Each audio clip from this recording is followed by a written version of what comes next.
16 सोमवारची. आटपाट नगर होतं. त्या नगरात एक शंकराचे देऊळ होते. एके दिवशी शिव पार्वती फिरत फिरत त्या देवळात आली. सारी पाट खेळू लागली. डाव कोणी जिंकला म्हणून पार्वतीने गुरुवाला विचारलं. त्याने शंकराचे नाव सांगितलं. पार्वतीला राग आला. तिनं तू कोडी होशील असं गुरुवाला शाप दिला. तसा तो कोडी झाला. पुढे एके दिवशी देवळी स्वर्गीच्या अप्सरा आल्या. त्यांनी गुरु कोडी पाहिला. त्याला कारण पुसले. गुरुवाने गिरजेचा शाप सांगितला. त्या म्हणाला, भिवू नको, तू 16 सोमवारचे व्रत कर म्हणजे तुझे कोड जाईल. गुरु म्हणाला, ते व्रत कसं करावे? अप्सराने त्याला व्रताची माहिती सांगितली आणि त्या नाहीशा झाल्या. पुढं गुरुवाने ते व्रत केलं. गुरु चांगला झाला. काही दिवसांनी शंकर पार्वती पुन्हा त्या देवळी आले.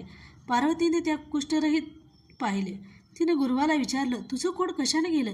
गुरु म्हणाला, मी 16 सोमवारचे व्रत केले, त्यानं माझं कोड गेलं. पार्वतीला आश्चर्य वाटलं. तिने आपल्याला रागून गेलेला मुलगा कार्तिक स्वामी परत यावा म्हणून हे व्रत केलं. समाप्तीनंतर कार्तिक स्वामी लगेच परत आला. त्याने आईला विचारलं, आई, मी तुझ्यावरच रागून गेलो होतो. आता मला पुन्हा तुझ्या भेटीची इच्छा झाली. याचं कारण काय? पार्वतीनं त्याला 16 सोमवारच्या व्रताचा महिमा सांगितला. पुढे कार्तिक स्वामींनी ते व्रत केलं. त्यांच्या एका ब्राह्मण मित्राची व त्याची एकदा भेट झाली. कार्तिक स्वामींनी ते व्रत त्या ब्राह्मणाला सांगितलं. त्यानं हेतू मनात धरून व्रत केलं. नंतर तो प्रवासाला निघाला. फिरता फिरता एका नगरात आला. तिथल्या राजाच्या मुलीचं लग्न होतं. लग्नाला अनेक देशाचे राजपुत्र आले होते. लग्नाची वेळ झाली. राजाने हत्तीच्या सोंडेत माळ दिली. हत्ती ज्याच्या गळ्यात माळ घाली त्याला आपली मुलगी द्यायची असा राजाचा पण होता. तो ब्राह्मणही ती मोज बघायला तिथे आला होता. हत्तीने ती माळ ब्राह्मणाच्या गळ्यात घातली तशी राजाने आपली मुलगी त्याला दिली. दोघांचं लग्न लावलं. एकदा ती दोघं नवरा बायको बोलत बसली होती. बायकोनं नवऱ्याला विचारलं, कोणत्या पुण्याने मी आपणास प्राप्त झाले? त्याने तिला 16 सोमवारच्या व्रताचा महिमा सांगितला. मग पुत्रप्राप्तीचा हेतू मनात धरून ती व्रत करू लागली. तसा तिला सुंदर मुलगा झाला. तो मोठा झाल्यावर त्याने आईला विचारलं, मी कोणत्या पुण्याने तुला प्राप्त झालो?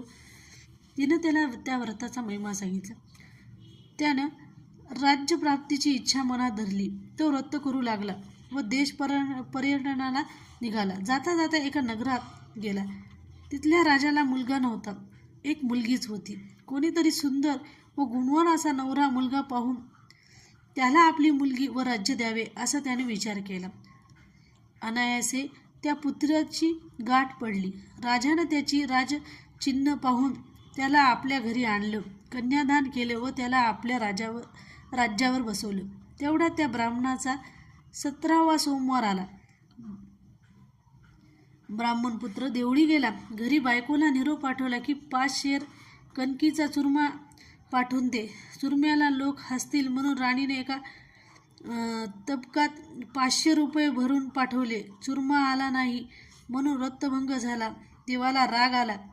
त्यानं राजाला दृष्टांत दिला, राणीला घरात ठेवशील तर राज्याला मुकशील, दारिद्र्याने पिडशील. दुसऱ्या दिवशी ती गोष्ट राजाने प्रधानाला सांगितली. तो म्हणाला, महाराज, हे राज्य तिच्या बापाचं. आपण तसं केलं तर लोक दोष देतील. असं करणं अयोग्य आहे. राजा म्हणाला, ईश्वराच्या दृष्टांत अमान्य करणे हेही अयोग्य आहे. अखेर तिला नगरातून हाकलून लावलं. पुढं ती एका नगरात एका म्हातारीच्या घरी गेली. तिनं तिला ठेवून घेतलं. खाणं पिणं दिले. एके दिवशी म्हातारीने तिला चिवट विकायला पाठवलं. बाजारात ती चालली असता मोठा वारा आला. सर्व चिवट उडून गेली. तिनं घरी गेली.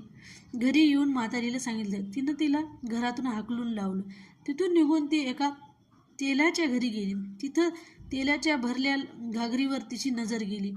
तसं त्यातलं सगळं तेल नाहीसं झालं. म्हणून तेलानंही तिला घालून दिलं. तिथून ती निघाली. जाता जाता एक नदी लागली. त्या नदीला खूप पाणी होतं. तिनं पाहिल्याबरोबर सर्व पाणी आटून गेलं.